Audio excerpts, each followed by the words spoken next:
நம்மில் பலர் கோட்டா என்றால் என்ன, கோட்டா அப்ளை செய்ய எவ்வளவு செலவாகும் என்பது பற்றி முழுமையான புரிதல் இல்லாம இருக்காங்க. இது அவர்களுக்கான பதிவு. தெரியாததை தெரிந்து கொள்வோம். எஸ்டி தமிழன் மூலமாக பயன்பெறுவோம். சிங்கப்பூர்ல பல விதிமுறைகளின்படி கம்பெனிகள் வெளிநாட்டு ஊழியர்களை வேலைக்கு எடுக்கின்றனர். கோட்டா என்பது என்ன?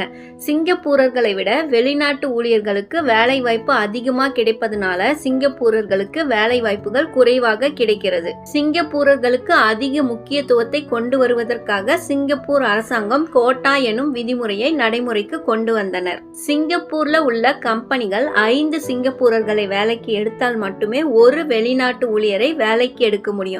ஆனால் கோட்டா வருவதற்கு முன்பு ஓரிரு சிங்கப்பூரர்களை மட்டும் வேலைக்கு எடுத்துவிட்டு அதிகமான வெளிநாட்டு ஊழியர்களை வேலைக்கு எடுத்தனர்.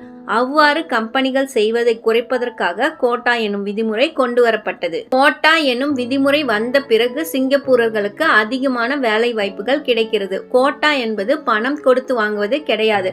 வெளிநாட்டு ஊழியர்களை வேலைக்கு எடுக்கும் கம்பெனிகளின் தகுதியை MOM ஆராயும். கம்பெனியில வேலை செய்யும் சிங்கப்பூரர்களின் எண்ணிக்கை எந்த அளவிற்கு உள்ளதோ அதை பொறுத்து வெளிநாட்டு ஊழியர்களை எடுப்பதற்கு MOM அனுமதி கொடுப்பார்கள். உங்களை வேலைக்கு எடுப்பவர்கள் கோட்டா இல்லை என்று கூறி அதற்கு பணம் கட்ட வேண்டும் என்று கூறினால் கோட்டாவுக்கு பணம் கட்ட வேண்டிய அவசியம் இல்லை என்று கூறுங்க.